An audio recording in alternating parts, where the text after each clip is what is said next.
Hello, greetings, good evening everyone. I'm going to welcome everyone and start here if I could. I'm Elise Carter-Vosa, and I'm the director of the O'Rourke-Alpern Interreligious Forum. And along with my board members who are here tonight, Jim Perlman, Sister Sarah Smedman, Deborah Fall, and also Gary Bullhauer, we'd like to welcome you. Thank you so much for coming. I'm going to, I hope you'll be patient with me through some kind of opening remarks. I want to talk just a little bit about the O'Rourke-Alpern Interreligious Forum and what we represent so that we have a context. The Interreligious Forum promotes understanding, respect, and peace among the diverse spiritual and religious communities of our region through sustained cross-cultural discussion, projects and events that we do together. We've now entered our 9th year of existence, and our past 9 years we've been very slowly, painstakingly building relationships and trust. And we can only go about this slowly and thoughtfully, one person and one community at a time, because we're in this for the long haul. So planning each event helps kind of push us further down the road of connecting more deeply with people in our community whose work addresses similar concerns to ours. And a number of you are here tonight. Issues of difference, power, and the importance of broadening perception and deepening analysis. And I'd like to mention in that vein 2 upcoming events that are in the community focused specifically on increasing interfaith knowledge and building relationships that are coming up. First is the 3rd annual Gary Gordon Interfaith Peace Feast and fundraiser for men as peacemakers, which is happening on Thursday, April 30th at Temple Israel, with a 5:30 registration, 6 o'clock dinner and guided table discussion, and a wonderful menu that spans the diverse food and spiritual traditions of the women who organize it. It's a group called Interfaith Women in Action, and it's under the umbrella of the Interreligious Forum. Gary Gordon, may his memory be for a blessing, taught at St. Scholastica and exercise physiology for 30 years, and he was active in the early years of Men as Peacemakers, and he also helped seed many of the interfaith dialogue efforts in the community among Jews, Christians, and Muslims.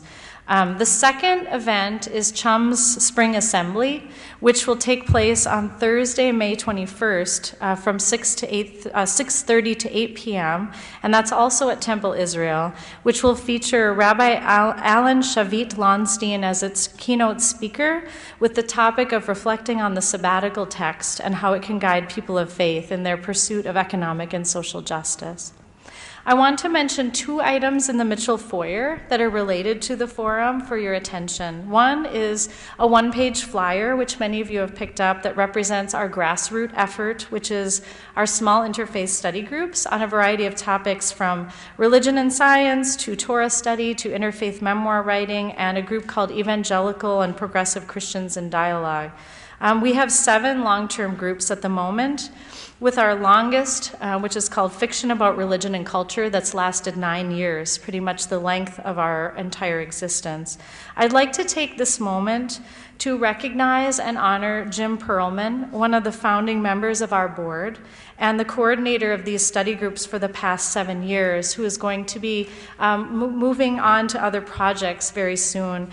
So thank you, dear Jim, so much for your quietly powerful work, and I'm wondering if we could just have a round of applause. Thank you for nurturing those relationships for so many years. Deborah Fall, who has facilitated 4 study groups in the past 6 years for the forum, and this fall joined our board, will be taking the torch from Jim and assisting our capable study group facilitators. Deborah, it's an honor to work with you. The second item that's out in the foyer is a sheet, a sign-up sheet to ask you for your input and assistance. Starting in May, in addition to our smaller board, we are creating a larger advisory council which will meet twice a year. At our previous event in February with Waziatawin, I received names and emails from 5 people who were expressing interest. And I wanted to invite you to please add your name to the sign-up sheet if you're interested in what we do, to consider being contacted. I would send you a message later this month for an introductory meeting, which will take place in late May or early June, at which time you can decide if you would like to join this advisory council and help us make future decisions about our work. Again, that would be twice a year meeting. For next year, I also want to mention that the forum is in discussion with the St. Scholastica Healthcare faculty about the possibility of St. Scholastica hosting a day-long conference in spring 2016 on holistic healthcare with a special focus on spiritual competency. And we look forward to reaching out to community partners in the coming events to ask for your input and support. So for this year, Najah Bazzy is the culminating speaker in a series called Spiritual Traditions, Justice in Action, following Sister Simone Campbell of Nuns on the Bus in November and Waziatawin, Dakota activist, who was here in February. I'm filled with joy at having Najah Bazzy here and at this concluding, and I'm also filled with gratitude to have this in April. And for the first time in 3 years, we have not had to worry about snow because we've had to cancel on some other occasions. So I'm so grateful for the beautiful weather. Thank you, Najah, for bringing it with you. We wish to thank the many members of the Islamic community of the Twin Ports, not only for their collaboration on Najah's visit. They've been such warm and open-hearted collaborators for the past 9 years. And we're always learning from each other. Just tonight, I was listening to Nick Hassan from the Islamic Center speak about the word for blessing in Arabic, and it is basically the exact same word for blessing in Hebrew. But each one has a slightly different interpretation, and even the concept of blessing is not necessarily something that translates across traditions. So when someone says something about prayer or blessing, we learn so often that we have different language for different things, and it might mean something different, and one tradition may not do it that way. So we're very grateful for the willingness to stretch and reach out to each other and, help each other kind of meet halfway. I also want to thank our co-sponsoring organizations in the community for this visit, CHUM, Community Action Duluth, Safe Haven, Men as Peacemakers, and the Health and Wellness Table, and the members of all the college communities and members of the Duluth Superior community who have come together in the spirit of inquiry and respect tonight. I thank the faculty and the deans in the schools of arts and letters and nursing for their support. And I also want to mention, finally, give special thanks to the monastery for very generously opening your home and housing and nurturing each of our activists and residents in this series. The Sisters of the Monastery have been such strong supporters since the very beginning, so we're very grateful. And now, to introduce our speaker, thank you for your patience. Najah Bazzy is a nurse clinical specialist with an extensive background in critical care and transcultural nursing. She has special expertise in Muslim healthcare, beliefs, and practices, and strong commitments to interfaith dialogue, respect for women, and human rights. She has drawn upon all these areas of knowledge and skill in her visit, beginning with a community discussion at the Islamic Center on Sunday, which ranged from roles of women and men in Islamic jurisprudence to being a Muslim in America with all the questions kids face in school, from Halloween to ISIS, and continuing with dialogues she had here at St. Scholastica with a total of about 75 students over the last 2 days in nursing and sociology of healthcare classes, a course on Islam in the United States, and one about migration and refugee experience.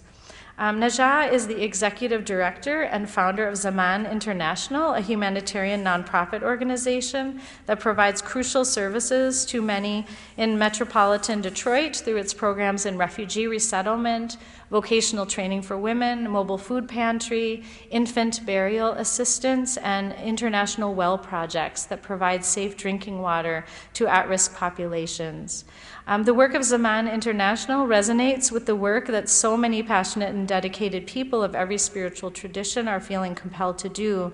This idea of joining deep thought and humanizing action, truly respecting the humanity of all people, treasuring our differences, and yet reaching out to each other, honoring human life as unique and sacred, truly listening and truly hearing. And I think that she's going to speak for about a half an hour, she's decided tonight. She asked me to show a very brief video, it's just 3 minutes, that will introduce you to Zaman International. And then she wants to share with you some of the guiding principles that shape her work in that regard. But we want to make sure that there's plenty of time for as many questions as possible. And I think you'll find she's an extraordinarily warm person and open, very easy to talk to, just a beautiful human being. And as she said to my students today, don't be afraid to ask any question. So I hope that you will do that. And I'd like to especially encourage students to come up and ask questions. If we can have students come first, that would be especially wonderful. So thank you so much. I will play the video, but let us first welcome our wonderful speaker this evening.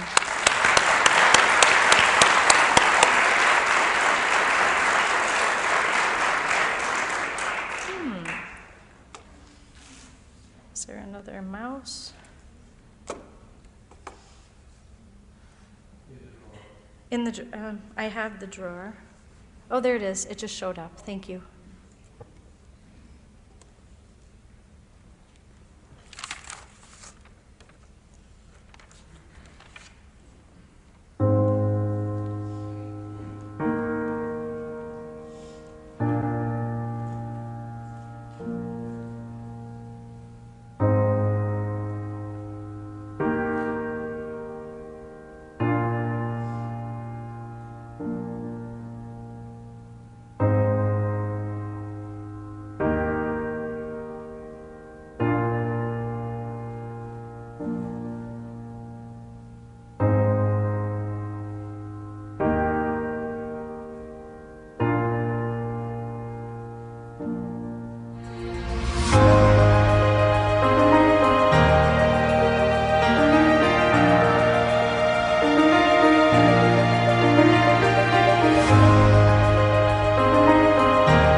Hello, everybody. I get teared up. It's only the second time I saw that video. Well, welcome everyone, and thank you so much for making the time to be here today and tonight. And I would like to echo all of the thank yous that Elise put forward, and then to especially thank Elise for being such an incredible host. I don't want to forget anyone, so that's why I want to echo all of your thank yous. And David as well, who's been her husband, who's been just wonderful keeping their family together while Elise has been busy hosting us and all of these class discussions in this forum tonight. So I wish to thank each and every one of you. May God increase you all and bless you, and may the good deeds continue. And that's a lot about what I want to speak to you about today, is just the opportunity to be available to do these good deeds and to be present for them and to try to affect the lives of marginalized women and children wherever they may be. And not to forget that they actually very much are here in our own backyards, and that poverty is not always on the other side of the world, but is often right in our own neighborhoods and on our streets and in our school systems and across our nation. And you know what they say? They say that you should take care of home base first and then the rest of the world. And Zaman International has really been, I think, a wonderful advocate for local communities, and then has extended itself internationally as well, but really started at home, taking care of poverty, lifting up marginalized women who are abandoned, abused, divorced, widowed, living under $12,000 per year, trying to make ends meet, many of whom have come as immigrants from other countries, but many who are indigenous here and have just had a really rough time at life. And so I felt the need to try to do something about that. And Zaman has so many very, very powerful, compelling stories. Also tonight, in addition to thanking the wonderful sisters for the stay at the monastery, I'd like to introduce you to a miracle that happened while I was here at the monastery.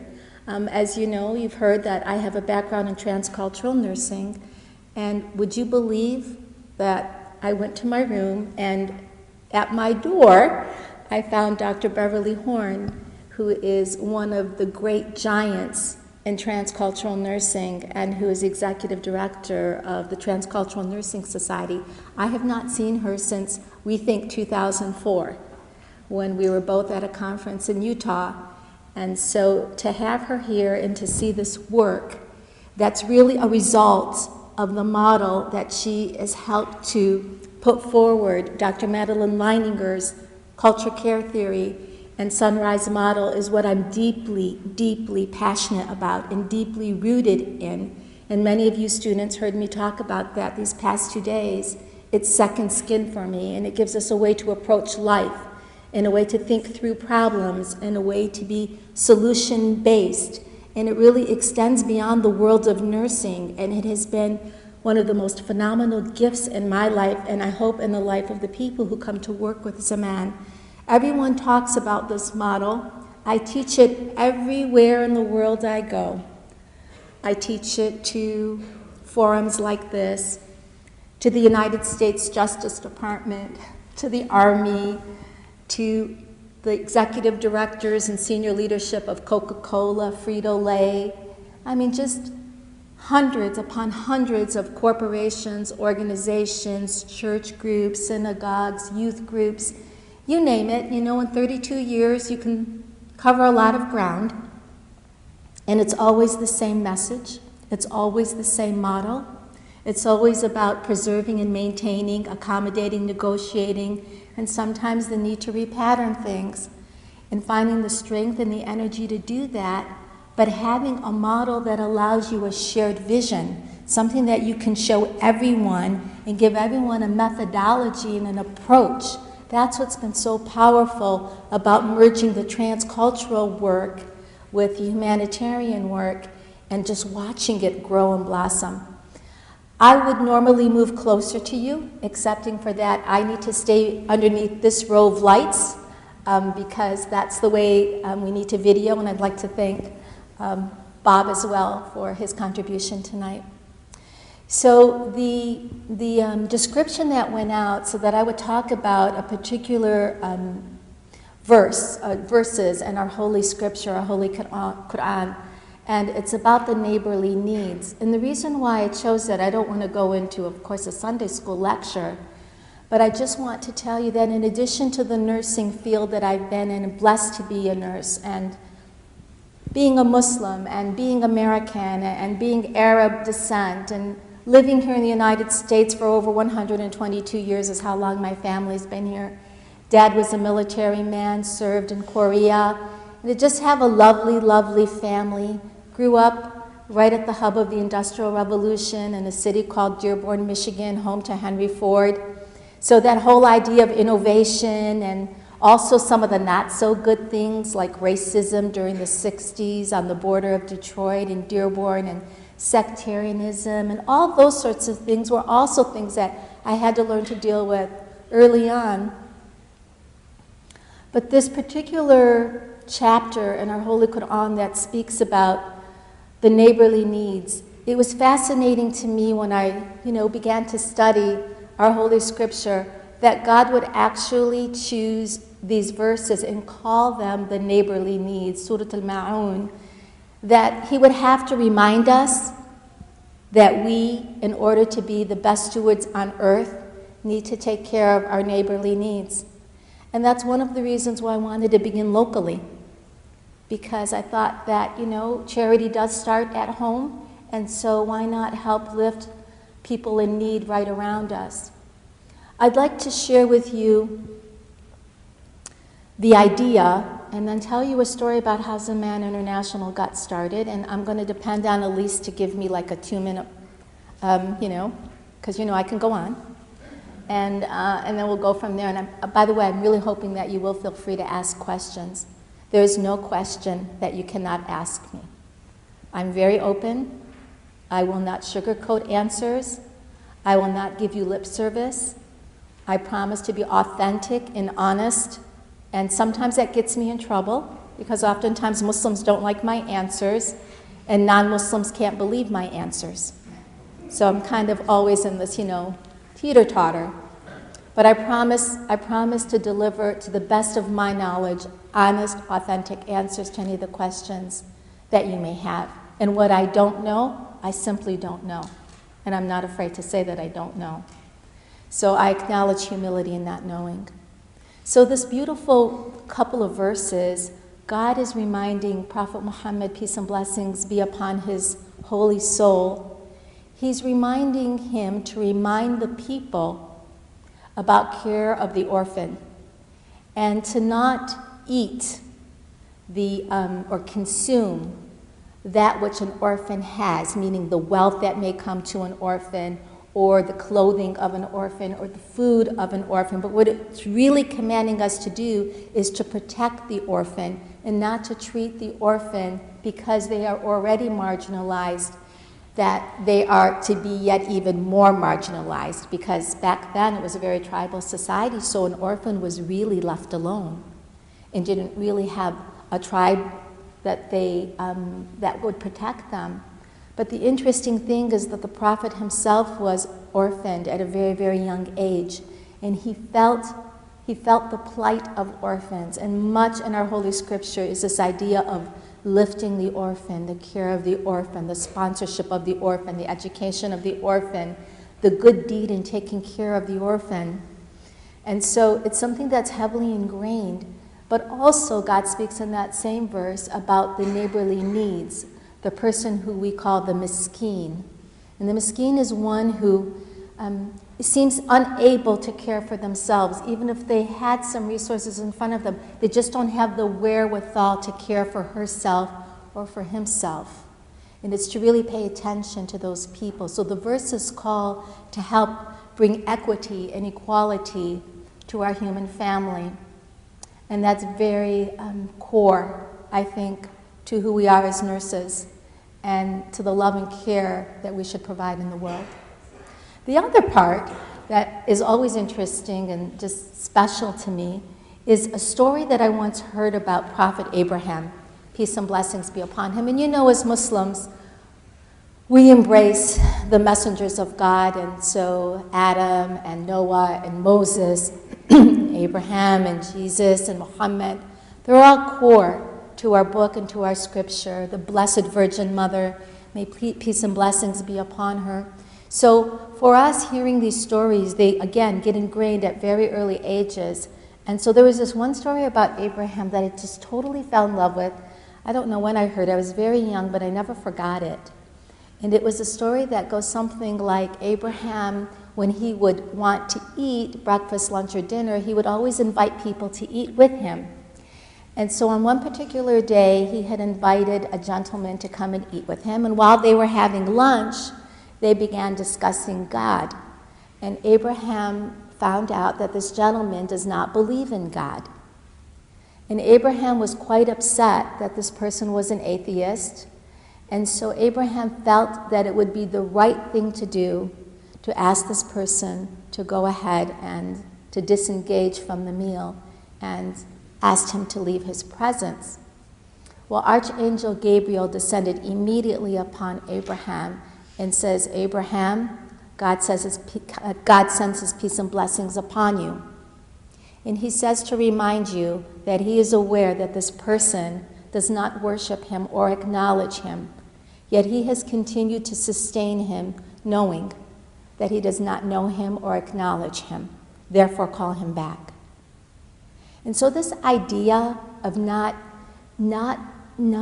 determining who's worthy and who's not worthy, this is something that story has taught me, that it's not my place and it's not your place, quite honestly, to decide who is hungry and who is not, and who is deserving and who is not, and who should be clothed and who should not, and who deserves shelter and who does not. And I think that oftentimes we get very, very self-righteous about who benefits from our giving. That's a little problematic. And so I think that we should be a little less judgmental.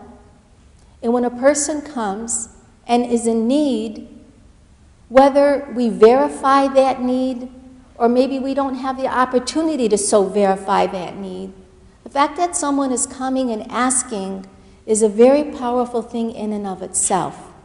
Now, that I'm not saying that we should expend resources on people who are scamming. That's a different situation. But that idea of human dignity, that idea of being able to, as Dr. Madeline Leininger has taught us, preserve and maintain someone's dignity, to maybe have to accommodate and negotiate resources and accommodate and negotiate things that we may give or not give. I understand that. And to sometimes have to repattern that person in terms of the way that they may live their life. I understand that. But I also think there's room to repattern us as faith communities, as a humanity, and to remember that we are not all self-righteous, perfect human beings, right? And that at times we're also extremely vulnerable. And that in our vulnerability, and I especially see this in end-of-life work that we do, that in that vulnerability, nothing is more important than the person who's there to hold you or hug you or extend their hand to you or to just be there, whether it's even just a smile. And in Islam, we're taught that even a smile is a charity. So I believe in the way we carry ourselves is probably the highest form of expression. And sometimes our nonverbal is more powerful than our verbal. And sometimes what we don't say is more important than what we do say. In really trying to move into the world of others and give them not what we think they deserve, but to give them what they think they deserve. And then to even take a moment and pause and ask them what they need, what they want, what aspirations do they have for themselves. I've learned going across the country and across the world, somehow people who are in poverty don't get asked often what their dreams are, because we assume that they don't have any, or we assume that they're not worthy enough to make it. Says who? And so this work is not my work. This work is everyone's work. I just happen to be privileged enough to have a tongue and a heart and be created human with an intellect That's God's choice. I feel honored by that. I mean, I realize I probably wouldn't be made a pig because we don't eat pig. But I could have been made anything. I could have been a rock or a tree or anything. I could have been something slithering on the ground. I could have been a mosquito that bites. I could have been anything. But God chose to make me and you human. And he says of all the things that he's created, mountains majestic and oceans deep, that nothing can compare to the love of the human heart, and that he has placed himself and seated himself in that spirit and in that breath. So far be it from me to try not to be part of that spirit and that breath. So I don't claim to be holier than thou by any means. I know how incredibly vulnerable I am, how many millions of mistakes I've made, how many millions of mistakes I will continue to make. But all you can do is pray that God guides you and that you use resources at your hand and you try to do the best that you can with the existence that you have. And, hopefully you get to heaven in your little rowboat. And that's really, that's the essence of this work. So let me tell you how we started. And I think it's important because it comes out of a nursing story. And when I tell you the story, some of the stories are a little bit sad. But I want you to imagine you in my shoes. And I want you to think about what you would do. And I'm one who believes that you would do exactly what I did. I have no doubt in my mind about that. I really have no doubt. So the way this story goes, and I need a drink of water because I'm talking a lot. Thank you for the blessed hands that brought the water. The way the story goes, I was working as a clinician over at a local hospital, and one of the things that I negotiated for was that I wanted to be able to pick my children up from school, drop them off, pick them up, and be able to have this flexible schedule as a nurse. I had just graduated from Madonna University. I had already met the Transcultural Nursing Society. I had already become very, very familiar with Dr. Leininger's work and the theory. I had studied that. Well, I had it in my head that since the world was coming local, I would not have to go travel around the world to apply this model and this theory, that I could apply it clinically in the hospital that I was working at. And so I struck a deal with the hospital and said that I would be willing to come to the hospital to work in a clinical transcultural setting, help build the national model for clinical transcultural work in exchange for 24/7 call and some freedom. And they signed on the dotted line and said yes. So we created this position, and the reason why they needed me or wanted me or asked me to join them was because they had this huge, large Iraqi population of refugees that was coming into the Detroit area. And quite frankly, we were not so friendly. And at the hospital, there was just all kinds of biases and prejudices and things that nurses were saying that I really was not very proud of. And, we were disturbed because they looked different, they wore different clothing. Sometimes their husbands spoke on behalf of the women. Sometimes they brought, Mediterranean food in or other cultural foods into the unit that maybe people did not want to have happen. And, they were suffering themselves from the immigration that they had, the Gulf War. Many of their babies were being born with anomalies that were not nameable. Many of the young women were having cancers, leukemias. It really was a mess, just a mess. And so the hospital called me and asked whether or not I would consider coming to work for them, to which I said, absolutely not. I will never go work in this institution. They're not clinically up to par. Sure enough, never say what you really think, I end up working with them. So, because I felt like, if I can help make a difference, I speak the language, maybe I can help out.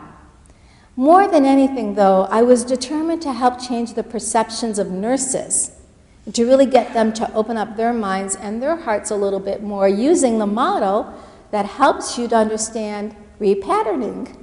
And there are so many funny stories that are also very painful. So the long and short is, this particular population, even though I would do these amazing discharges, I thought, and send them home, they kept using the ER as a revolving door. And of course, the hospital administration called me up and said, Najah, why are these people, they keep coming through, we know you're doing a good job discharging. We started a transcultural department, we had language translation, we had halal food, everything was in place, so what's going wrong here? And many of them were Medicaid recipients, actually all of them, not many of them. And so hospitals don't make a lot of money off of Medicaid recipients and don't use the ER, that's very expensive. So my job, I said, well, why don't I go out into their homes? Maybe if I go to their homes on their turf, maybe I would get some insight and I could figure out how to come back and rebuild a program that would be, more appropriate. Maybe I'm doing something wrong, So that's what I did. And so I went to this one particular home of this baby who had been in the NICU for 3 months. The NICU is the neonatal intensive care unit. This baby had very severe anomalies. We just couldn't name them. And it got to the point where the baby had gone blind and the brain was melting. And the baby was on a ventilator, and the neonatologist, a wonderful human being, a wonderful woman, really just wanted to pull the ventilator and let this baby go. To which the family could not do, because pulling the ventilator would have meant that the lack of the ventilator would have been the cause of death. And in their particular, in their religious belief, they then would be held for the death of the child. And so the physician ended up resigning. It became a very big ethical issue at the hospital. And I, through my nursing background in transcultural, was able to preserve and maintain the family's dignity and their right to their decision. But I ended up negotiating with them, making the baby hospice, and then tried to work on policy to repattern some of the ways that we approach things on the unit. So now I'm out visiting the family. So I go to this home in Dearborn. I step into the house, and all that is there in the living room at first glance is one of those Oriental type carpets. And so I meet the family, again, who are lovely parents, loving, caring parents. They had 3 other children, and their mother and father also lived with them. So intergenerational family. I wasn't surprised that there wasn't any furniture, but this is what shocked me to pieces. So I asked them for the baby, and they bring me this beautiful little infant in a laundry basket. And the laundry basket had these white towels, like 6 or 7 clean white towels, and the baby was lying on these white towels. So I was taken aback. So now mind you, I did not grow up wealthy. According to our standards in the Dearborn area, I kind of grew up in what would be called the south end of Dearborn, which was the more impoverished area, but I never knew poverty because our home was always clean and my mother always had beautiful furniture and we always had food and we were always well dressed. So if we were poor, I didn't know we were poor growing up. So seeing this was very shocking to me. And mind you, I had already had 4 children, right? So I had Mickey Mouse wallpaper, and I had the mobile, and I had the diapers, and I had everything you need to take care of your infants when you come home. And, what was I missing? And so I was quite shocked. But I held myself. And I remember that moment because I really held myself. I didn't fall apart like I just might in a moment here. So what I did was I asked them where the formula was because this baby was on a particular special formula. And we had this little feeding tube, which was another negotiation I had to do with hospice. So they show me the styrofoam cooler. Have you ever gone to the gas stations and you see the picnic cooler? That white cooler? That was the refrigerator. And they had, the formula there, not much else in the formula, other than the formula. And then I asked them what they do in terms of warming the formula. Now I'm just thinking that they're warming it, under hot water, which would have been just fine. And while I went to see what they were doing, have you seen the 2-burner Coleman, those green picnic stoves? So that was the stove. So I was really heartbroken. And, you know, just watching them try to navigate the little they had, and they were so loving. And I thought, my God, you know, we have so much, and we just don't appreciate what we have at all. So I left the house, went on the front porch, took a deep breath, cried my eyes out, and called my mom. Because what else do you do, right? And my mom is one of the most loveliest human beings you will ever meet, and she'll probably watch this video. So she likes to watch my speeches or discussions or whatever, and I think that's because I lovingly speak of her and my dad. But my mom was like the big fat Greek wedding, so she's that mom. And so growing up, you know, in an Arab American family, you always have beautiful furniture that you never touch. There's the museum, as we used to call it, which is the living room, and you're only allowed to go there. And they always had these vacuum lines that were like absolutely perfect. Till this day, I don't know how she vacuumed and put those lines there, just perfect lines. And so you were afraid because, you know, your footprint, you know, we're talking about, you know, 1995 to 2000, that was that plush carpet was in style. And so Mom had that plastic on the furniture, like in my big fat Greek wedding, and honest to God truth is we used to clean it with Windex. We'd always have to squirt it down, wipe it down, and then vacuum and never go in. Unless there was a funeral where we had to take, you know, people were giving condolences, or one of our wedding ceremonies, like our actual marriage contract, that would be performed. So I called Mom, who's very, very humanitarian. We always had people living with us, said, Mom, you would not believe this. You know, and she's like, what's going on, Najah? She's used to me calling her with all of these things. But I said, Mom, this is what I just experienced. Right away, Mom went into 911 mode. She just right away went into code blue mode, so I know where I get it from. So I said to her, you know, can I have some furniture? Can I have a refrigerator? Can I have, you know, a stove? Mom has always 3 refrigerators, one upstairs, one in the basement, and one in the garage. And there are always 3 refrigerators that are full, even no matter what size our family is. This is just the way life is. Very typical, by the way, of an Arab, Lebanese, or Syrian home. Very, very typical. And always has at least 2 stoves. So I asked her if I could have some things, and she's like, yeah, absolutely. And then she says in her mom way, you know, I've been bothering your father because I really wanted to change this furniture, because she switches the furniture up every couple of years too, that we never sit on. So this family we got a U-Haul, and I was running a youth group. That is one of the greatest pride and joy of my life. And together, the youth group and I went ahead and we furnished this house.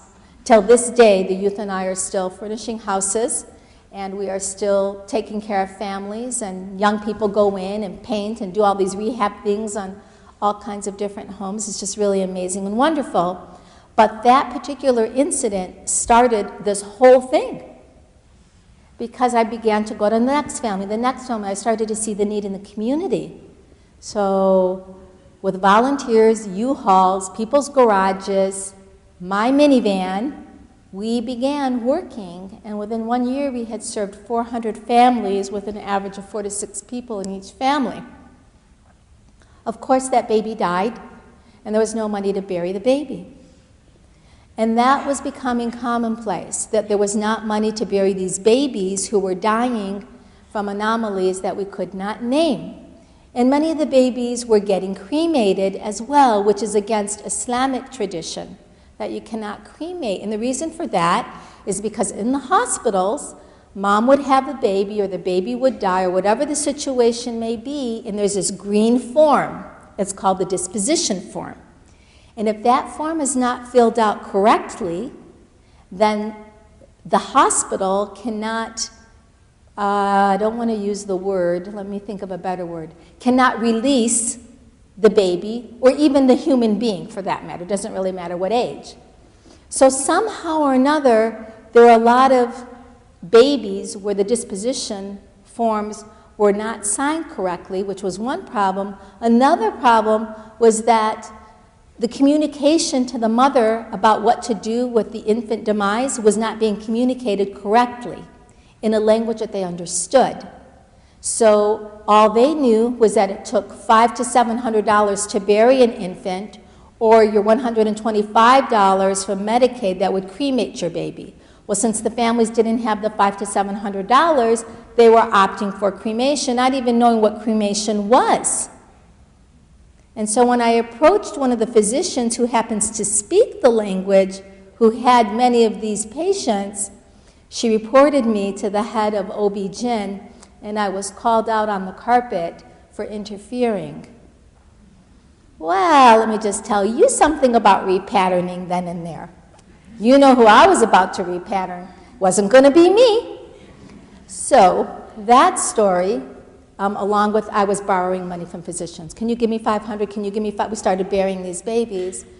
And then I'm going to end with this story, and we'll open it up for discussion. I went to speak at a hospital that was a counterpart of this particular system that I was working at the time. And I was doing care of the Muslim mother, labor and delivery, women's health. And the reason for that is because they had a crisis with the grandmothers. The grandmothers wouldn't leave the room of their daughters who had given birth. And this, for some reason, was problematic because we saw it as the mother not bonding with the baby and the grandmother taking over, and that was problematic. Because, you know, we have these assessment boxes and check the bonding box and all this other sort of stuff.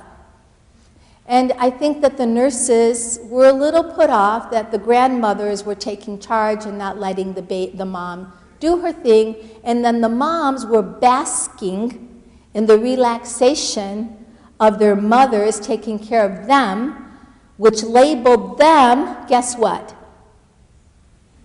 Lazy, right? So many of you are shaking your heads because you're familiar with these stories.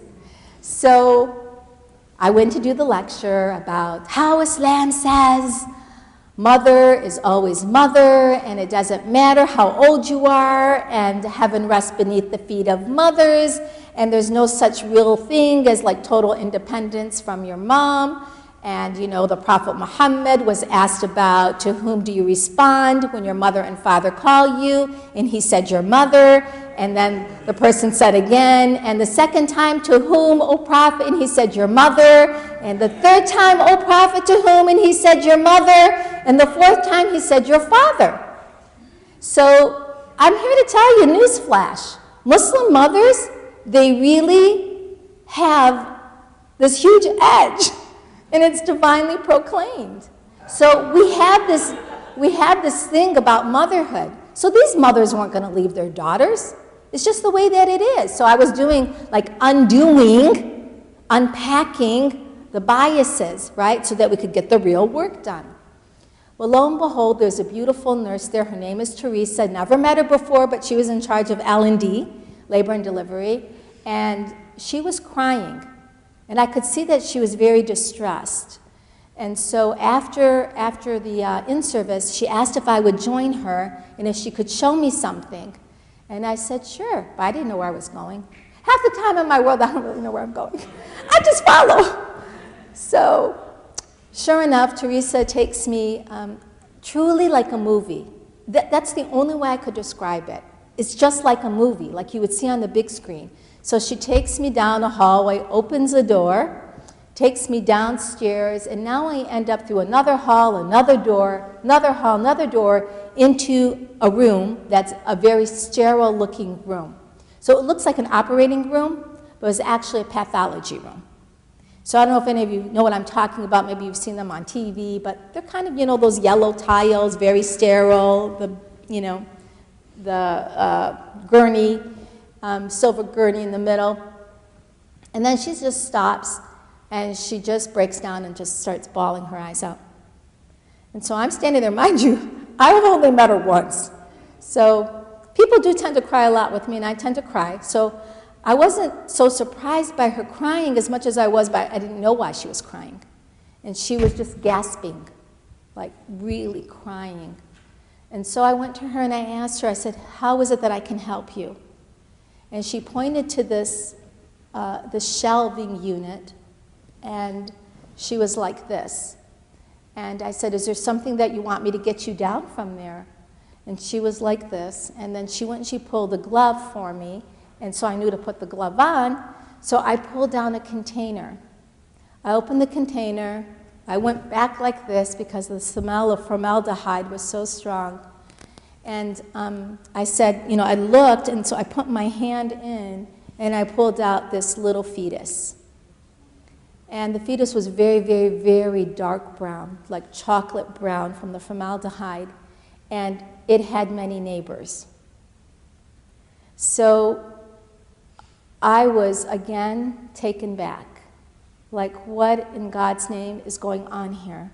Again, there was the green disposition paper that was on all of these jars and tubs, and there were over 222 infants and fetuses stored from years and years and years ago. This was 2002, and some of them were there since 1995. So what would you do? What would you do? Are you just going to walk away? No. Would you have just walked onto the porch of those people with that little baby and done nothing? No. Because there is a call in every human being to act. I really doubt, I very much doubt that any one of you that would have been in my position in those two incidences would have walked away and done nothing. You wouldn't be human if you walked away and did nothing. So of course I acted, and I called the ethics department. I was very saddened that we couldn't do more for those babies. They all were cremated except for one, which I was able to take with me in my car and went and buried that particular baby whose name was Ahmed on the sheet. And I knew that I needed to bury that particular baby because I thought maybe that baby was Muslim. I did try to look for Jewish names in case they needed infant burial.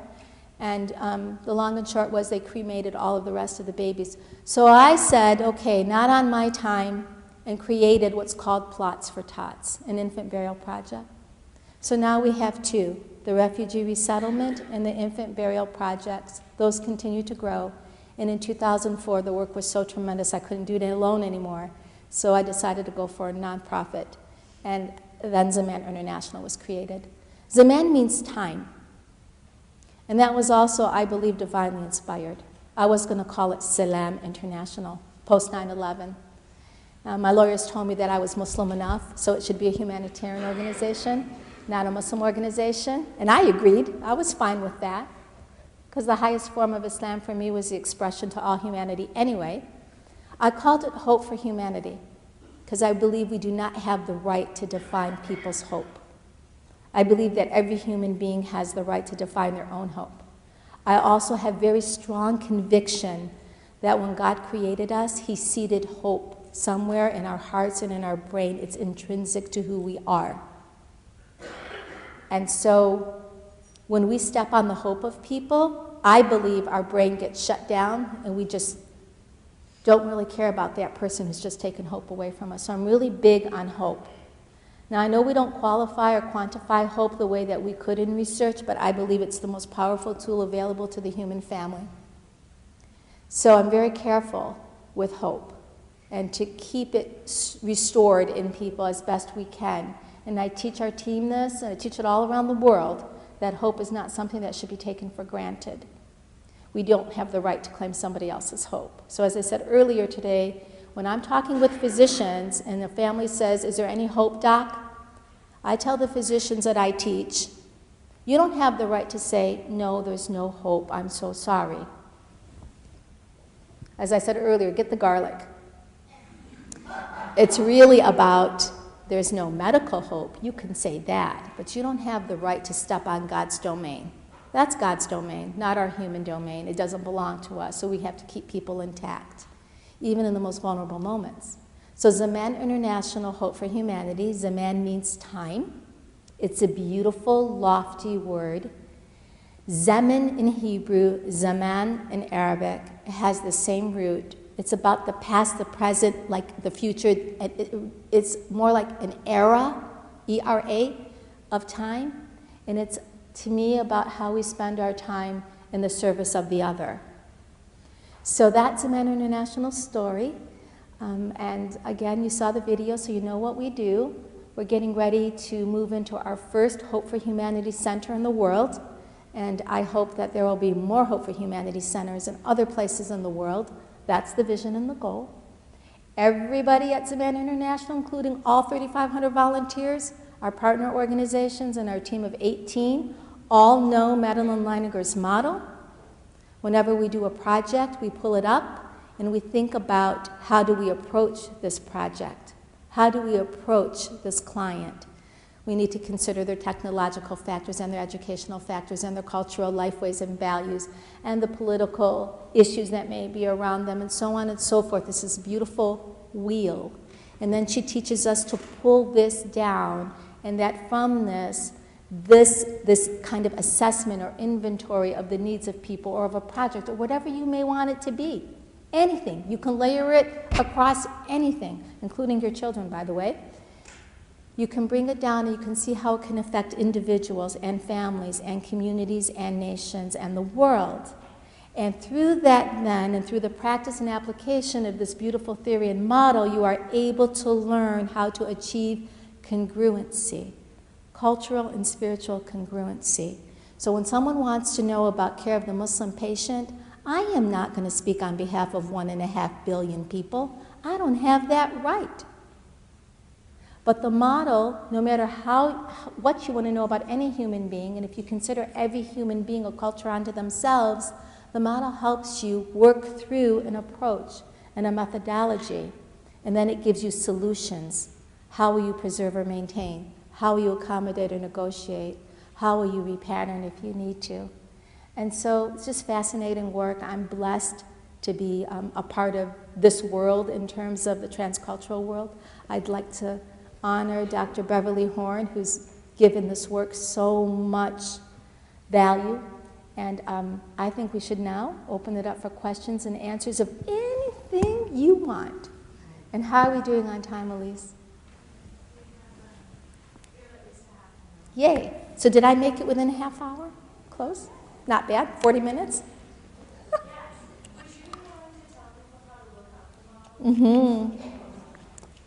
If you look up the sunrise model, there's only one sunrise model, right, Dr. Beverly? We did it today in class. If you look up the sunrise model, you will see a couple of versions pop up. They're all the same. They're just maybe in different colors. It gives you this view of an assessment tool. And in transcultural work, we learn about the emic view and the edic view. The emic meaning the internal, the inside out. You're an expert on yourself, inside out. The edic view is the outside in view. Edic is more scientific, and the emic is more qualitative. And so if you just look up the model, and if you ever want to email me, I'm happy to walk you through it, but you also have an expert right here at St. Scholastica in your world here, and I'm sure that she as well would be willing to help you. Try it out. Next project you want to do, pull that model out. And again, it's just amazing. Imagine that I use this with the United States Army. So if the United States Army is going into a zone, even for peacekeeping or whatever it may be, pull it up, what do you need to consider?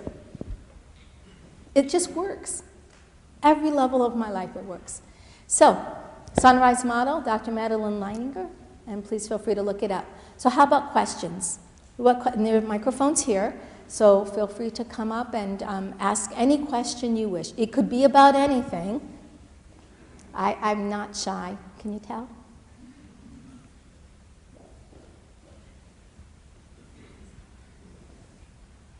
Can you hear me? Can hear you. I wanted to say thank you for that awesome talk and that video at the beginning. I got a little teary-eyed. Thank you. Thank you. Thank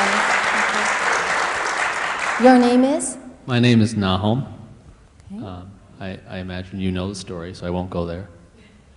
And I wanted to start off by telling you, you made mention of that you could have been born in this life into anything, and I assure you, you could have been a pig as well. Yeah, that's my pig joke, you know. Yeah. But enough jokes. So when I first read Plots for Tots, I thought, oh, what a cool name for a gardening plot or what have you. only to find out that that's not what it was. Still, I'm very intrigued by the idea of burial sites for toddlers who die prematurely, and can, sort of,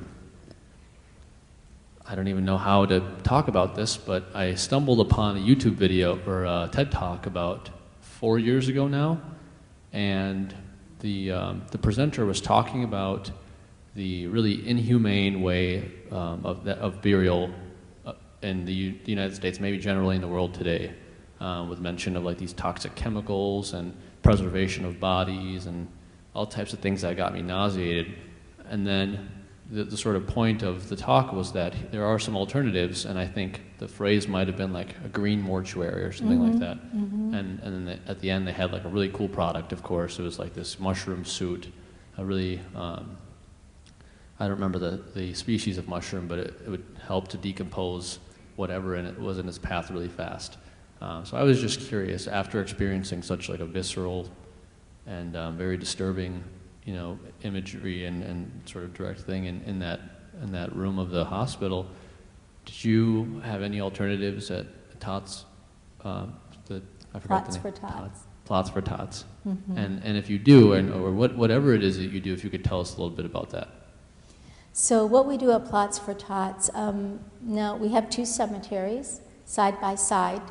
One is for Muslim babies only, because Muslims, like the Jewish tradition, you have to be buried in a Muslim cemetery. Jews have to be buried in a Jewish cemetery.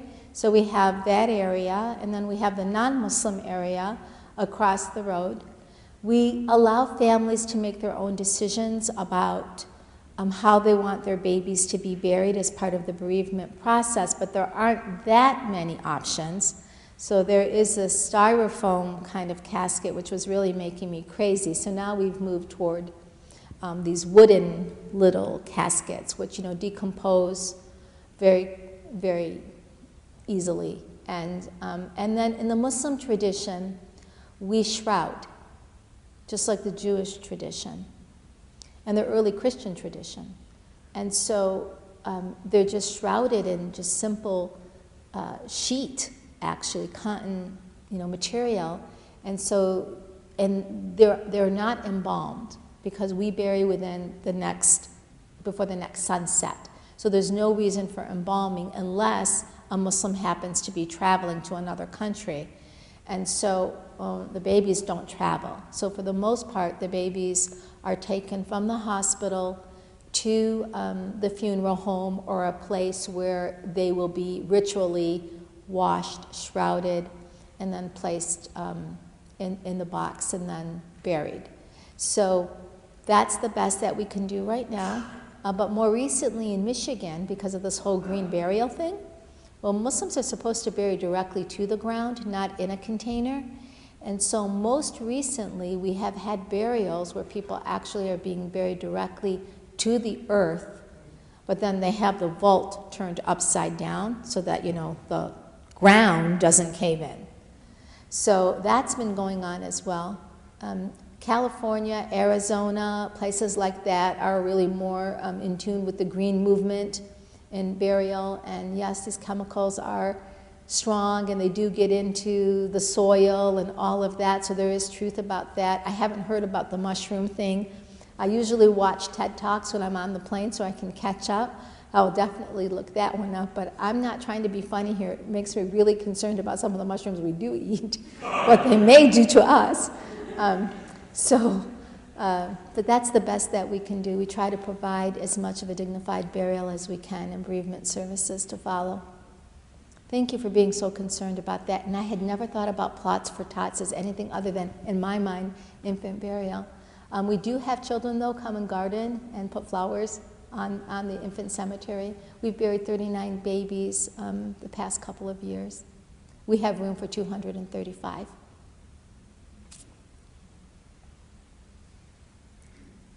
You want to go home early?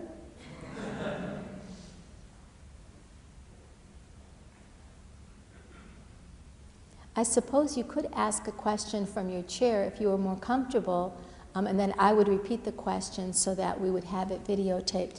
I know some people are not comfortable coming up You know, there's that fear of public speaking. Supposedly it's like #1 fear on the chart. Something like that.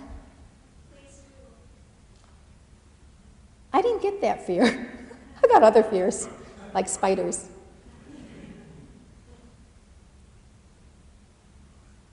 Okay, yay! Can you hear me? Anybody? I can hear you.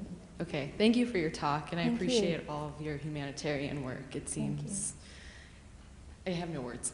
I was hoping you could speak a little bit to informed refusal of healthcare based on religious beliefs. For my own selfish reasons, I'm doing a research paper. Informed refusal based on healthcare or religious beliefs. Yeah, and maybe more specifically if, well, not even specifically, I know it happens a lot. Parents refuse treatment for children based on religious beliefs, and then the government gets involved and takes custody over and continues treatment anyways. Is there any case that you've come across that, you know, clinical case that specific? I've come across a few, but is there something that you're researching? May as well help you. I've noticed a lot of Jehovah's Witnesses and blood transfusions. Also, maybe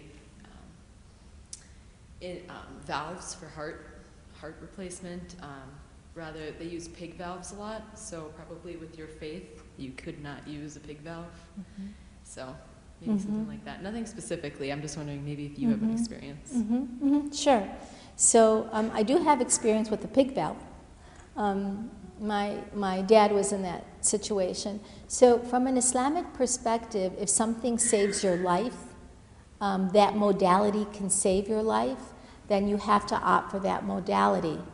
And so even if it's not something you would normally consume, because pork is forbidden to Muslims, but if the porcine valve is better than the mechanical valve, because it's a tissue valve, then indeed you have to seek out that porcine valve. The tricky thing is when you tell people that you are allowed by religious law to have this in your body, but psychologically they're not comfortable with it. So then the psychology of the person, you know how there's rejection syndrome with organs?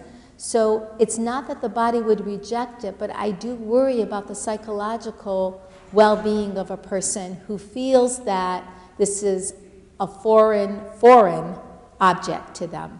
So you have to be able to preserve and maintain the religion by letting them know and informing, and then sometimes you try to negotiate this issue with them through education, and sometimes you get the imam involved or whomever may be a religious authority. Sometimes you even have to write to like what would be the equivalent of the Pope in Islam, and you have to let them see it in writing as a permission. And sometimes even when you do all of that, they're still not feeling safe or whatever, psychologically not good about it. And so at that point you would go ahead and explain to them that they could have a mechanical valve. Now the problem with the mechanical valve where we get in trouble is that needs, guess what? Who has a mechanical valve here? Nurses? What do you need? Blood thinners. And so sometimes the blood thinners are problematic as well. And so it's just trying to negotiate and balance out what they could, need. Where I've found the most difficult problem I have ever endured was through same-gender care. And we had a woman who needed to have a C-section. And she was an immigrant woman, very devoutly Muslim, and her family, and her mother was with her, and her husband. And she was planning on having a natural delivery, and her OB-GYN was a female. But then the OB-GYN, for whatever reason, which I can't quite remember, wasn't available, and she had an emergency, and we needed to do a C-section. Well, this person who can do the C-section was a male, and she absolutely refused to have a male see her. And I tried, and I called the imam, who's very, by the way, globally well known. And Her mother spoke to her. Her husband spoke to her. No one could budge her. And so we were in a situation where the baby was probably going to die. And she kept saying, God will help me. God will help me. God will help me. God will help me. So because of the transcultural model, again, clinically, I started snapping into the transcultural mode of doing things. So I negotiated with her that I would put a screen between her and the physician and also the anesthesiologist, because he was also a male. And she wasn't happy about that, but we were trying to buy time, thinking that maybe the OB-GYN would get there. And so we set up this room in the event that, we have to do this, we have to do it. Time was running out. It was so tense. One of the most tense moments of my entire career. Then all of a sudden, grandmother comes to the head of the bed, wouldn't you know it, and she starts doing these prayers. And she was calling on every saint you can imagine in Prophet Muhammad's family. Begging, begging, begging God to save her daughter and her grandchild. I have never seen anything like it. And she was demanding. She wasn't asking. She was demanding. And sure enough, would you believe that the baby flipped and she delivered? I cannot, even when I tell the story, I cannot believe what I saw with my own eyes. I could not believe it. None of us could believe it. So boy, were we ever in love with the repatterning of our own selves. Oh my goodness. But that was like the most intense moment where there was actually, like death was right at the doorstep. And we could not convince mom. And even Islamically, she's supposed to save the, she has to try this. I mean, it's not like, there was nothing religiously wrong at all with this doctor being able to perform a C-section at all. And you know what she kept saying? She kept saying, I kept saying to her, your baby may die. She says, I have other children. And I'm thinking, wow. But in her mind, being seen in that situation, for her was a bad omen. For her, in her mind, whether Islam says it didn't matter what the faith said. It was just what she believed. And sometimes you can't interfere with what someone strongly believes. And how many times have we seen in healthcare when someone's belief system actually saved their life, right? Versus what we think will save their lives. By the way, doctor, I wanted to tell you that I got your answer. So you asked the question about donor milk. And the question was, in our faith tradition, you've heard of wet nurses, where you nurse a child, especially in days before, long ago when there wasn't formula, Similac and Infamilk were not available. And so when a mother didn't have milk to nurse her infant, she would give the child to another mother. And in our Islamic tradition, that made them siblings of milk. And they were siblings, so they could not ever marry, and you had to know who was who. And the villages knew who had been nursed by the same mom. So there was this relationship between them that wasn't blood related, but it came from suckling. So doctor, who is a neonatologist, asked the question about donor milk, because they have these milk banks now in hospitals. I don't know if you're aware of that. And people can donate their breast milk.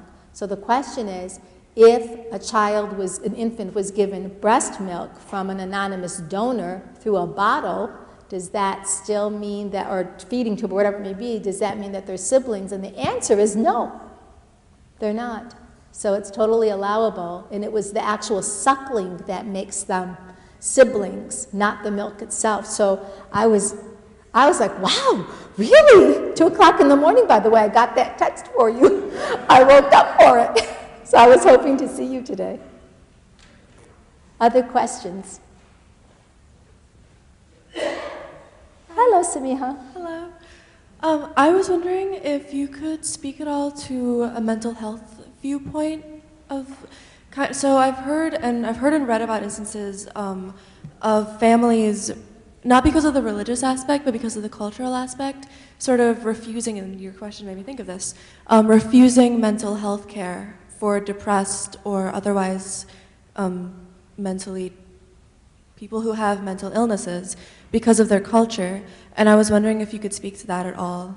Mm-hmm. So I find that clear across every nation, every people, every country, advanced and not advanced, that this idea of mental illness or lack of wellness is very stigmatized.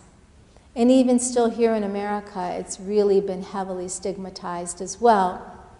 A lot of it comes from the early cultural days where people did not understand what schizophrenia was, or we didn't have diagnoses of mental health or mental wellness, and so people were isolated, right? And they were put in, institutions and things like that. And I think we still suffer from that whole era and time and background, and it's happened all around the world. In many cultures that I've dealt with, people, rather than treating it through a psychiatrist or a trained licensed therapist or through medication, have tried to teach it, have tried to heal it through folk medicine. Another thing that's in Madeline's, Dr. Leininger's model, is she says, which I forgot to tell you, that there's the nurse in the middle, and there's the professional system on one hand, there's the generic folk system of other people on the other hand. The way that I teach the model is anyone can be in the center, and you can have those two things on either side. So it doesn't just have to be a nurse, negotiating between these two worlds. So what I have found is that people have tried to perform exorcisms to get rid of mental health issues, bathe people to get rid of mental health issues, douse them in all kinds of blessings, prayers, sacrifices, you name it. And what they, and they believe that that's very powerful and it works. And so there's all of that, Samiha, that goes on. And so I think that we have come a long way in terms of trying to remove the stigma, especially here in the United States, more than probably any other country that I have seen. But I admit that it's still there. And so, I can't really speak to it much more than the fact that it does exist. I tease that I think at some point in time in all of our lives could be off the deep end at some point in time. Depression is real. My concern now is that there's so much war in the world and so much violence in the world, and children are seeing so many crazy things.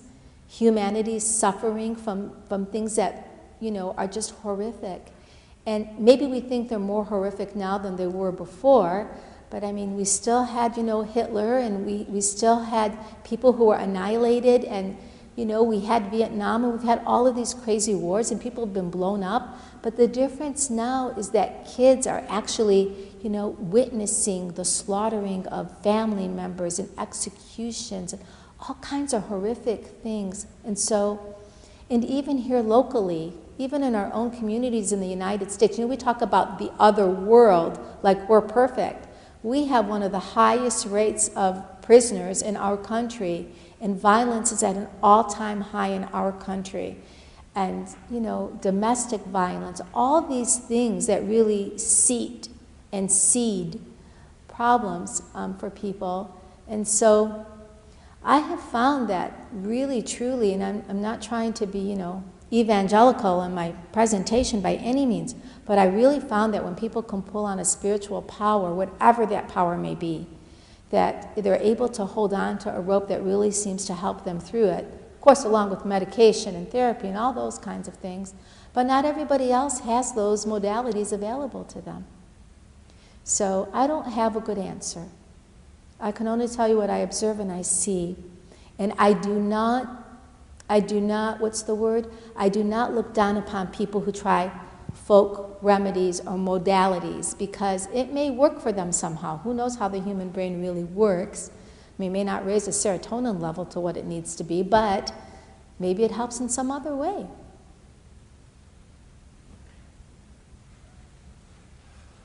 My grandmother used to think that toast and tea was the cure for everything. I'm serious. If you were depressed, toast and tea. I work at Safe Haven, and it's a battered women's shelter here in Duluth, and I sometimes speak to different nursing classes, mostly at Lake Superior College, but I talk about how to identify abusive relationships in a clinical setting. And so one of the red flags that I tell people to look for is if their partner is speaking for them, and that could be potentially a red flag of abuse or covering up things and not letting someone say the full truth of what might have happened to them. So I'm wondering, you mentioned at the beginning that in some traditions that it's normal for, say, the husband to speak for their wife in a clinical setting. So I'm wondering if you have any advice about things that I could say to students in the future about that? Yes, I would caution you to be very careful with that, because that is something that happens here in the United States, perhaps, and not in all areas in the United States. However, that is not the truth in other countries around the world, or with many, many, many immigrants, or even just ethnically diverse people who come here to the United States, where if he is speaking on her behalf, could mean that, but may not mean that at all, and it could just simply be the way that they understand their relationship, and she could be respecting the hierarchy and structure, as you know. And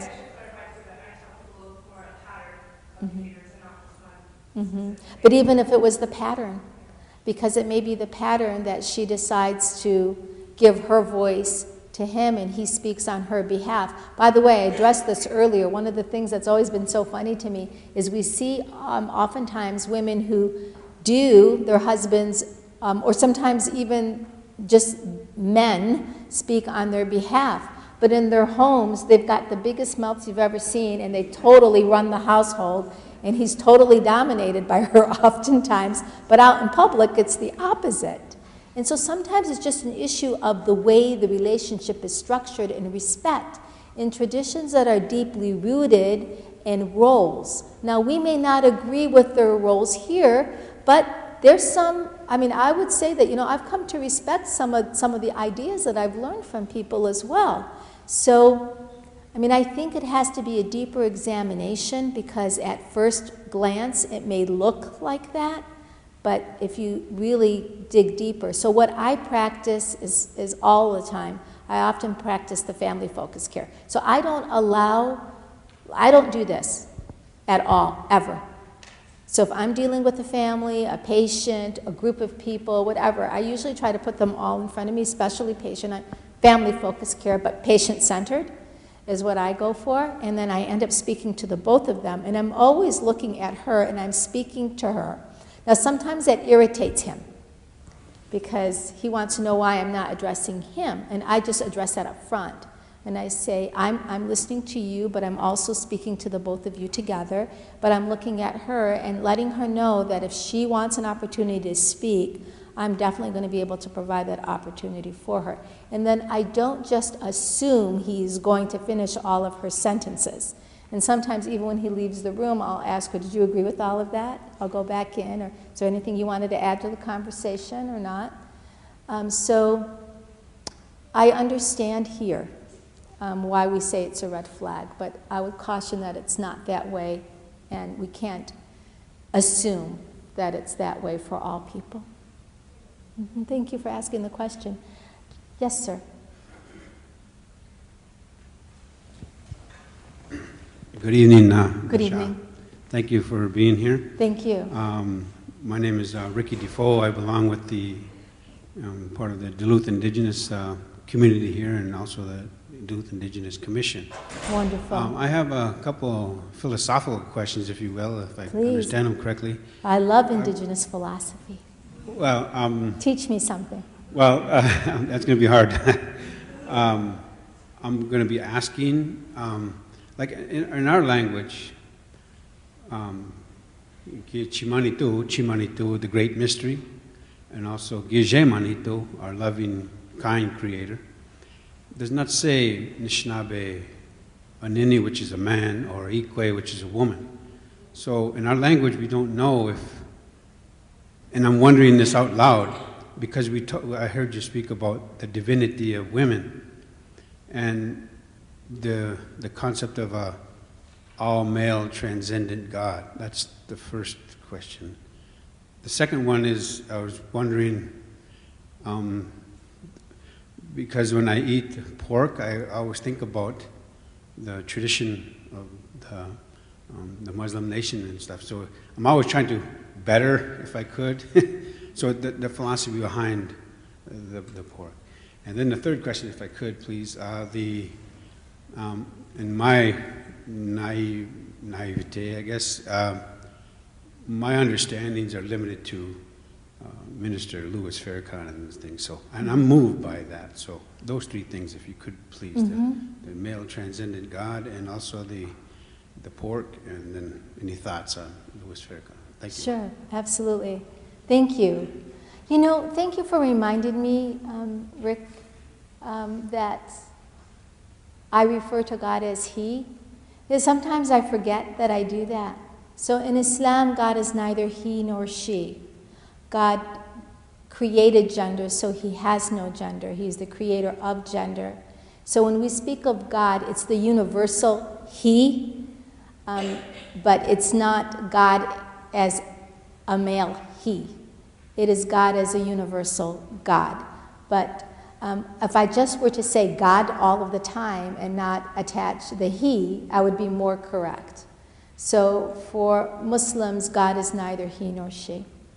So that's the first thing. It's an omnipotent, omnipresent, universal God that is not contained in anything, cannot be contained in anything, is the creator of anything and everything, therefore cannot be embodied in gender.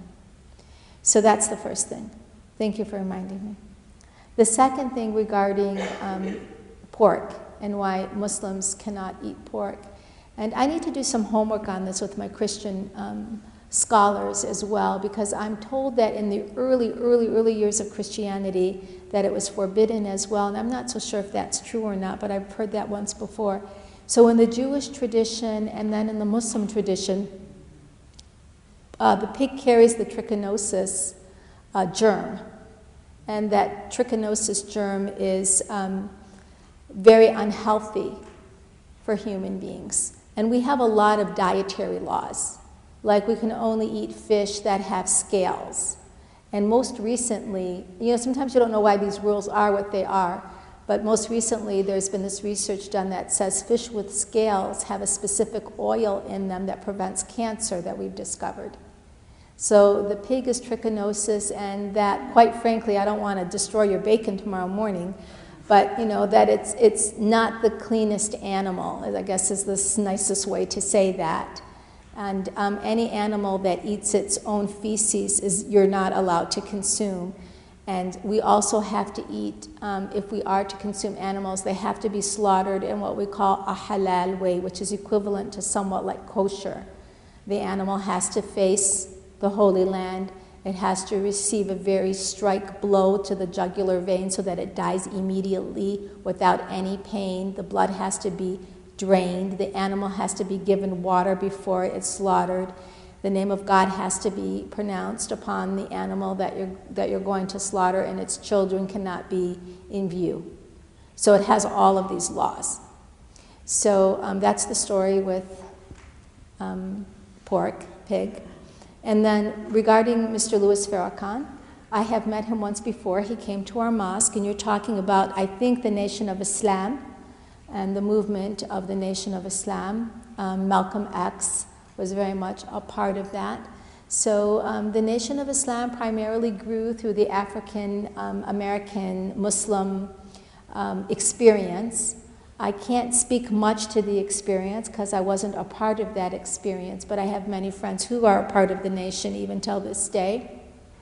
The nation went through, especially in the years of racism, it went through some changes, especially with Malcolm X, because on the one hand, the nation began as denouncing white male racism and white racism, and then when Malcolm X visited Hajj, he saw the universality of Islam, and that Islam embraced all races, all creeds, all nationalities, all languages, and all people. And so therefore he changed his position, and that changed the direction of the Nation of Islam as well. Beyond that, I can't really speak much more to it because I'm not really learned at all. But, pretty much they fast, they pray, they believe in God, and Elijah Muhammad was one of their great leaders and a very learned scholar, and that's the best I can do for you. Thank you. Yes, sir. Can you speak a little more about the position of the Blessed Virgin within Islam? Oh, sisters, may I? Would that be okay? I love her. Well, I'm not known to be shy, and I'm not known to be dishonest. So I'm going to give it to you the way I feel. I feel like Christians have really not done a good job with the Blessed Virgin Mother, other than the Catholic tradition, that I'm aware of at least. And I believe, and Islam teaches us, that she is amongst the greatest creations in all of our humanity. I'm intrigued by her. Now, I probably will cry because I love her a lot. So for Muslims, the story that always just intrigues me so much, and you don't have it in your Christian scripture, you should read it from the Holy Qu'ran. I would really encourage you to do that.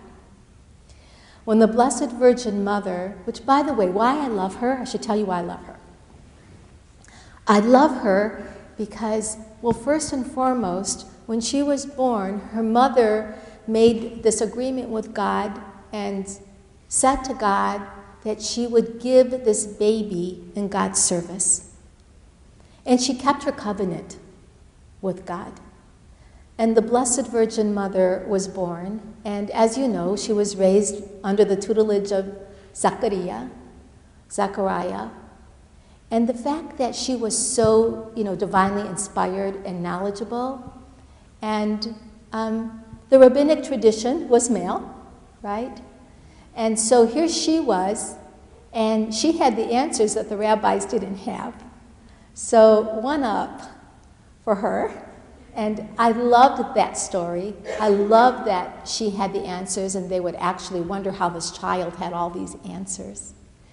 And the fact that God would send her food, I don't know if you have it in Christian tradition, but in Muslim tradition, in the verses on the Blessed Virgin Mother, we have a whole chapter devoted to her in her honor, Maryam. Zachariah walks into her space, and she had a space that was especially built for her that was near the temple, because women weren't allowed to go into the temple. So her house was near the temple, and Zachariah would protect her and take care of her.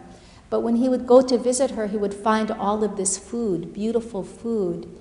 And when he asked her about it, our Holy Qu'ran says that she responds that God sends her food through the angels, and the food from heaven descends upon her.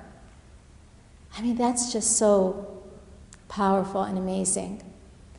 But my favorite story in our Holy Scripture is that when she goes off and she has the blessed Isa, Jesus, peace and blessings be upon him, she comes back, and you know that her tribe was not pleased with her, and they begin to accuse her of things that were unholy.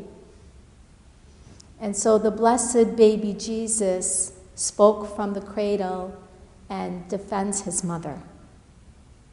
And he says in our Holy Qu'ran, and I'm just paraphrasing right now because I don't want to goof up, forgive me God if I do, that he defends her and says, I am Jesus, the Messiah, blessed be my name, the day that I was born and the day that I will die and return to the world. There's something along that line. I can't say it verbatim. Anyone here know the verse verbatim? So I would have to look it up real quickly. But anyway, he protects her. And he's an infant. So he speaks as an infant. So for all of these reasons, I have this deep attachment to her. But also because God chose her.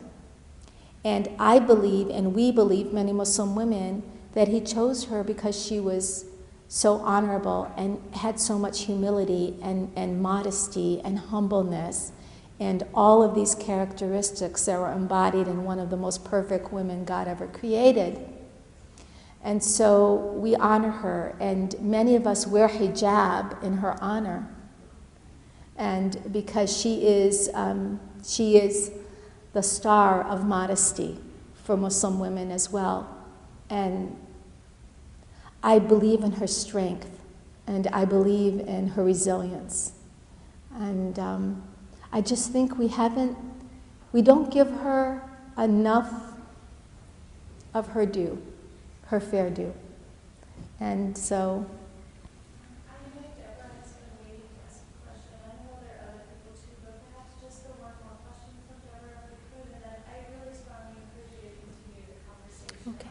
sure, absolutely. I saw 2 questions, and I can give you shorter answers, but I didn't see you raise your hands till just now.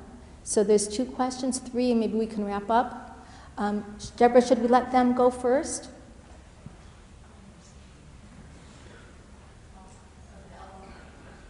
I'll give you short answer, like maybe 1 minute each, so we can leave together. Okay. Thank you for speaking so beautifully about Miriam. We've recently, unfortunately, had in the Twin Ports 2 occasions, very close to each other in time, where a medical examiner tried to insist upon performing autopsies on members of the indigenous community, although they were clearly not medically or legally indicated. And I wondered if you could speak to maybe how that might have been handled in your larger Muslim or other community where you live. So we've had the same problem in our community. Autopsy is forbidden according to Islam unless it is used to protect the innocence of another person. So let's say a murder happened and you have to protect the innocence of the person who is being accused. The autopsy then has to be done. Now by state law, if it has to be done, it has to be done, even though we've argued against it. So here's the way that it goes, very briefly. What we've done is we've tried to argue for the most minimum form of autopsy, the least invasive as possible. Because again, Islam says that you have to be abided to the law of your land. But when the law of your land is in conflict with your actual, religious obligation, then how do you negotiate that? So that's what we've negotiated for. We have very sloppy autopsies in the county that we live in, and very, very messy, and I've been involved with those cases as well. So we tell people, leave it in your will that you do not want to have an autopsy, and with babies and infants who are born and die, we move toward tissue biopsy rather than full autopsy, and so that's what we're trying to do. We haven't won the battle, though, by any means. Yes? Thank you for your speech. It was, needless to say, inspiring for young adults like me. I actually has 3, but I'm going to choose one. I wanted you to explain a little bit, if you could, about Muslim punishing rules of whipping, if you may say, sinners in some cases, like it happens in Saudi Arabia. And if you think that still stands as a rule in nowadays with human rights issues, and I consider that a problem to be faced right now, nowadays. I don't believe it still stands in today's day and age because we have other forms of punishment for people who have committed crimes. So this idea of lashing is something that I think is no longer appropriate. In Islam, in jurisprudence, there is laws that are allowed to change according to time, place, and context. And so that I believe is inappropriate, and I believe that there are other ways now with other criminal justice systems that protect those issues and rights. Thank you, that's a good question. Assalamu alaikum. My name is Bahadur. I come from Pakistan as an exchange student to UWS, and I'll be here for just one semester and be leaving afterwards. The experience in National has been amazing. I've met many people and Christians, the way they are so acceptable to the other faiths and everything. Let me add one point to the question that this person asked, that in Arabic, I saw a video that talked about it, that why God we call He, though He doesn't have a gender, that in Arabic there is nothing like it. There's only who and he. Who That's means true. he, and he is for she. So in Arabic language, they call everything who, that's he, until and unless the gender is specified as she. So if you say it is specified that it's non-living. So you cannot say God is non-living, but you say who because you say everything who in Arabic, even if it's living, non-living, male, female, until and unless you know the gender. So if you call God she, you will be actually specifying, and that will be wrong. Yes. So that's why we call he. So that's the language in English, but in Arabic, it's how it is. Sure. Good So point. yeah, that's what this video I just saw. So I thought I would share. Wonderful. Now, I have been to church for the first time in my life. I've been to church for 2-3 times. They had discussions on Islam, and the people are so amazing. I just felt so home. The pastor in Pilgrimage Lutheran Church, he is so hospitable and offered us food, and like the way they respect your religion, I'm just overwhelmed. I've been to synagogue. I'm going to ask you for your question just because of time. So I have seen all Christians and being so acceptable, but at the same time, I had one bad experience. That there was one guy in an international night where the people come and discuss about Christianity, and we were invited. They talk about resurrection because it was around the time of Easter. And that one guy, he like all of a sudden, he talked about Islam. He opposed Islam. He talked so bad about Islam.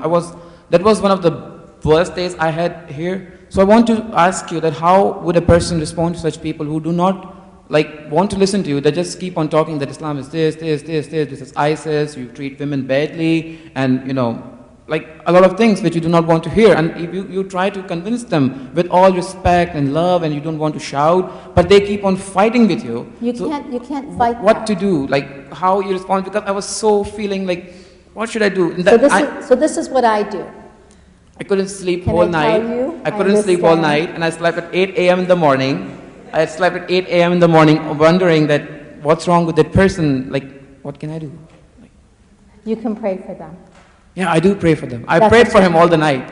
That's really I understand, and I know it hurts. It hurts. And the thing of it is just like it hurts you, we have to remember how painful it is for other people when we don't stand up for them too. Yeah. And so I would say that there is nothing you can do to really fight ignorance except to just try to be better than that and to show people through example who Muslims really are. And unfortunately, we have ISIS on the agenda who are not Muslim, in my particular opinion, and we shouldn't be discussing them because they don't have a space. Right. And the faster you just cut that idea is better to me. Yeah. So you just can't sometimes fight ignorance. I mean, racism is still really strong in America. Yeah. And so what can you do? Thank you so much. Yeah, I'm sorry that you had to experience that. Yeah, I had a very bad experience. I just Yeah, wanted to know your we need opinion. to repattern his opinions, but Yeah. that's going to be very difficult. Yeah. Thank you so much. Thank you. All right, thank you. Thank you so much.